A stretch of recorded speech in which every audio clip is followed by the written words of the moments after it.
सावित्री 2 बेटों की माँ थी। उसे इस बात पर बड़ा घमंड था। वो मानती थी कि बेटे घर की शान होते हैं। ये ले सावित्री, मिठाई खा, मेरे यहाँ पोती पैदा हुई है। ये सुनते ही सावित्री मुंह बना के कहती है, अरे तू तो लुट गई, बर्बाद हो गई, तेरे यहाँ लड़की पैदा हो गई। अरे तू ऐसा क्यों कह रही है? मैं तो बहुत खुश हूँ। अरे जब तेरी पोती के पीछे तुझे खर्चे पर खर्चे करने पड़ेंगे ना, तब ये तेरी सारी खुशी गम में बदल जाएगी। पहले लड़की की पढ़ाई लिखाई का खर्चा, फिर उसकी शादी का खर्चा। अरे आजकल की शादियाँ कितनी महंगी हो गई है। गहने बनाओ, लाखों रुपए पानी की तरह बह जाते हैं।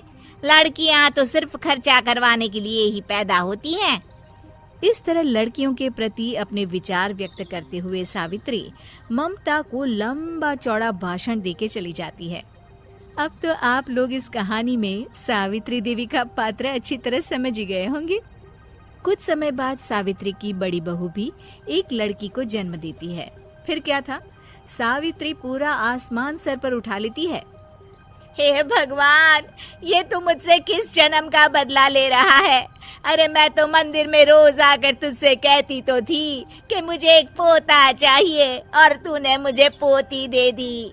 इतनी मिठाइयाँ और प्रसाद चढ़ाने का क्या फायदा हुआ?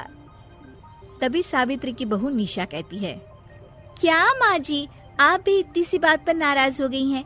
देखिए तो आपकी पोती कितनी सुंदर है, बिल्कुल आप पर गई है। अरे चुप कर, तुझे 9 महीने इतने महंगे महंगे काजू बादाम फल फ्रूट खिलाने का फायदा क्या हुआ? मेरे तो सारे पैसे बर्बाद हो गए।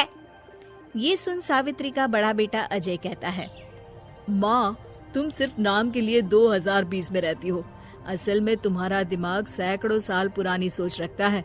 आज के जमाने में लड़का और लड़की में कौन फर्क करता है? मैं तो बहुत खुश हूँ कि भगवान ने मुझे लक्ष्मी के रूप में बेटी दी है। लेकिन सावित्री पर अजय की बातों का कोई असर नहीं होता। नालायक, अपनी पत्नी की जबान बोल रहा है। मेरा बड़ा बेटा तो हाथ से गया। लेकिन सावित्री देवी हार मानने वाली नहीं थी। वो पोते की चाह में अपने छोटे बेटे विजय की शादी करवा देती है। कुछ समय बाद आखिरकार वो दिन आ ही जाता है जब सावित्री की छोटी बहू गर्भवती हो जाती है। सावित्री इतनी खुश हो जाती है कि वो बच्चे के जन्म से पहले ही सारे मोहल्ले में ढिंढोरा पीटने लगती है। ये क्या सावित्री, तू तो पोते के जन्म से पहले ही मिठाई बांट रही है। पहले पोता पैदा तो होने दे, और फिर क्या पता अगर पोते की जगह पोती पैदा हो गई तो।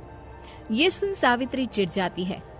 अरे अपनी काली जबान मत चला, मेरी मिठाई खा। चैनल को सब्सक्राइब करो पहले। हाँ जल्दी करो, मुझे पता है कि आप लोग नहीं करते, वीडियो देखते हो लेकिन सब्सक्राइब नहीं करते। ये लाल कलर का बटन नहीं से दबाओ, जल्दी दबाओ, जल्दी दबाओ, फिर मैं शुरू करूँ। दबा दो जल्दी, दबा दिया, घंटी में दबा। मेरा ही बुरा सोच रही है। बड़ी आई, ला मेरी मिठाई वापस कर। देख लेना, इस बार मेरे यहाँ पोता पैदा होगा, पोता। लेकिन ठीक इसका उल्टा होता है। सावित्री की छोटी बहू भी एक लड़की को जन्म देती है। सावित्री फिर से रोना धोना शुरू कर देती है और अपनी छोटी बहू को कोसते हुए भला बुरा कहने लगती है। देखते ही देखते ये सावित्री की रोज की आदत हो जाती है। एक दिन उसकी इस आदत से परेशान होकर विजय अपने भाई अजय से कहता है, भैया, माँ खुद एक औरत होकर हमारी बेटियों को पसंद नहीं करती, उल्टा उन्हें रोज कोसती रहती है। मुझे माँ की ये आदत बिल्कुल पसंद नहीं आती।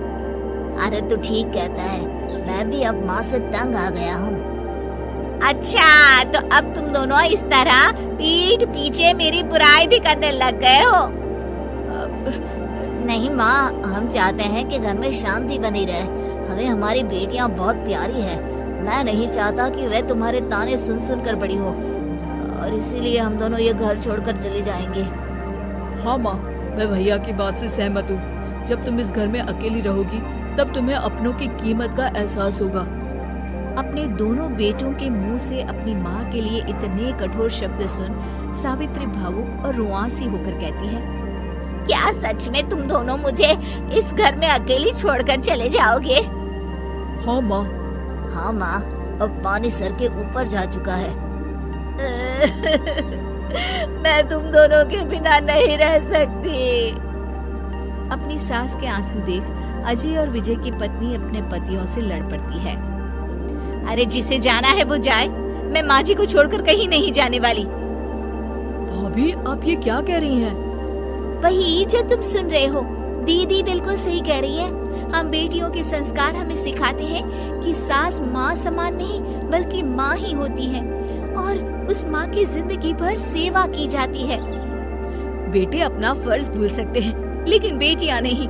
आप दोनों शौक से जा सकते हैं। माँ जी, हम दोनों के रहते आपको किसी बात की फिक्र करने की जरूरत नहीं। फिर क्या था, सावित्री के ऊपर छाए बेटों के घमंड के बादल उसकी बेटी स्वरूप बहुओं के तेज के आगे आंसू के रूप में परिवर्तित होकर सावित्री की आंखों से बहने लगते हैं और वो उन दोनों को गले लगा लेती है। मैं जिंदगी भर बेटियों को कोसती रही, लेकिन आज तुम दोनों को देख मुझे समझ आ गया कि बड़े अभागे होते हैं वो लोग जिनके घर बेटियां नहीं होती।